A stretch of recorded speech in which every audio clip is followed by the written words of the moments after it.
Alright, so I like making videos about memes, and specifically the types of memes that often get taken seriously in today's society. Because to me, a meme is not just a cartoon or just some sort of funny image. It's a reflection of the way that the people who use the meme and who propagate the meme and who spread the meme think. So, there's been a meme going around for probably like 5 years now called Soy Boy or Soyjack. And I wanted to make a video about what exactly that meme means. What is soy? When somebody calls you a soy boy, first off, I hope they're not, but secondly, what are they actually referring to? And I'm going to try to make an attempt to explain this stuff. So I have some notes. Alright, so where does the word soy even come from? Like, why is the word soy, what did it get started as an insult? Like, you know, the word idiot was the original word for mentally retarded, so low IQ, stupid, cognitively impaired, and then when mentally retarded and then special needs became the words of choice, the politically correct phrases for that stuff, then idiot fell out of, like mongrel and cretin, it became the new insult.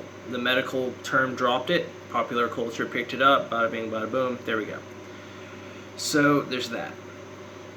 So these words get recycled, they have their origins often in some sort of medical or scientific discovery. For instance, most of modern day swear words can be attributed indirectly to Sigmund Freud. If you call somebody anal, what does that mean? It means they're anal retentive in the Freudian sense. Call someone a dick or a pussy, what does that mean? It means they're they're phallic or vaginal retentive in the Freudian sense. So most swear words have some sort of root in psychology or medicine, which makes sense because that's what people care about often. It's like when you're looking at somebody, what you're often subconsciously detecting, not always, but often what you're subconsciously detecting is physical health and wellness and intelligence and these kinds of things that are actually medically verifiable. So where does soy come in on that? So soy, it seems to be a reference to the fact that soy plants and soybeans have a lot of estrogen inside them. They aid the I don't know if they either have estrogen in them that your body just absorbs, or if they aid your body in the production of extra estrogen. But this is a truism of nutrition, I suppose, that, you know, certain foods have certain steroids or aid your body in the production of certain steroids. Like, people generally are aware that steak gives you more testosterone. People are generally aware that soy is the inverse of that. It gives you more estrogen. And so you could expect it to tilt you slightly more towards the feminine, sort of platonic ideal archetype meme. The feminine isn't a meme. Memes are too ephemeral for that. I would say the feminine archetype, it tilts you towards that by altering your biology so that you ultimately will become more of a feminine type of person. So, but soy is an insult. So when we're calling somebody a soy boy, what are we calling them? Well, we're calling them feminine, but specifically the negative half of the feminine archetype. So what does that look like? So the feminine archetype, like all archetypes, has a positive and negative polarity to it. So I wrote down some just brief lists of the negative aspect of the feminine archetype. Compliance with authority. Gossip, the just, proliferation of rumors, and specifically harmful rumors to damage other people's reputation. They've done studies on this. Female bullies engage in reputation destruction. They're as aggressive as males, but they are more verbally aggressive, which makes sense given that women, I know, hot take, are physically weaker than men. Frailty. So this goes back to the physical weakness thing. this is seen as not a good thing in a woman, obviously, because it's the negative version of the archetype, but if a girl's more frail, it's more easily forgivable than if a man is frail, because men are valued for their strength, among many, many other things. So frailty and paralytic anxiety, meaning, women are higher in neuroticism, they're higher in negative emotion, they're more likely to suffer anxiety disorders and depression, which makes sense because like a giant chunk of the majority of anxiety cases and depression cases are women. Men have their own pathologies related to aggression, violent behavior. Male antisocial behavior looks like a gang of dudes mugging an old lady and beating her up. Female antisocial behavior, it looks like canceling, basically. It looks like canceling, borderline hysteria, lying, gossiping, changing your gender, radical identity confusion, etc. This is all in the diagnostic manual of diagnostic statistical manual, not to reference that entirely, but it's related to the split between borderline personality disorder and specifically conduct disorders like antisocial behavior that are more often diagnosed in men. And what we're seeing here is a split between male and female antisocial behavior. Alright, so this term soy is being used against guys primarily. So that's one leg of the tree of what soy means. When you're calling a guy a soy boy, you're calling him the negative aspects of femininity. A gossip queen, a weak person, an anxiety-ridden person, an impotent person. Alright. Okay, so that's the feminine part taken out of the way. Alright, so some other characteristics of the Soyjack meme, the embodiment of soy, as expressed in the mimetic language of the internet. Pushing mainstream information. So the typical Soyjack is, the meme is, his mouth is a gate, he's got only, one interesting thing I've seen about the Soyjack meme, some of the more recent ones, they only have flat teeth. Their teeth are like a beaver or a hamster or something. And that is to symbolize prey animal. But they have this insane look in their eyes, like the rabbit from Monty Python, or like a hamster that's coming to kill you. So it's a mixture of predatoriness, it's predatory eyes, and a predatory open mouth, like I'm going to bite you posture, but with rabbit teeth, which is very, very interesting. But he's always holding a cell phone, and the cell phone has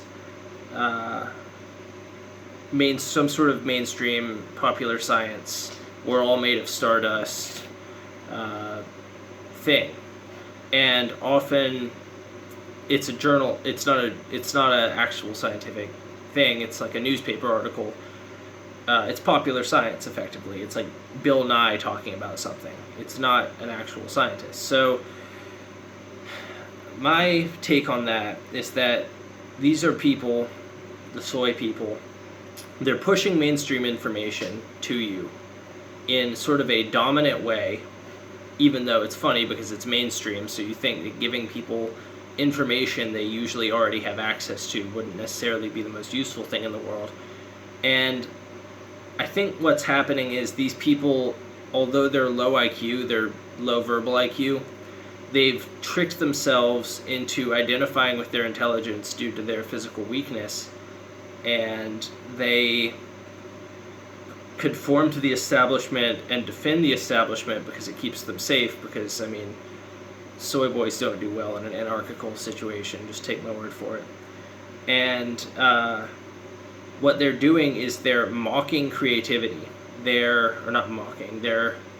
faking creativity. It's a facade of creativity. They're giving you the watered down newspaper article version of what somebody spent 10 years of their life researching and discovering, and they're giving it to you with this smug look on their face like they're the one who figured it out.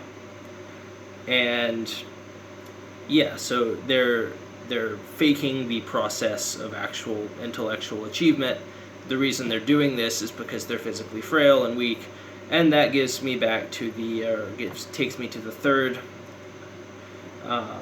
leg of the soy triangle, so to speak, the soy pyramid, the hierarchy of soy, is that Soyjacks are always ugly. You don't see a handsome Soyjack. That's called a Chad.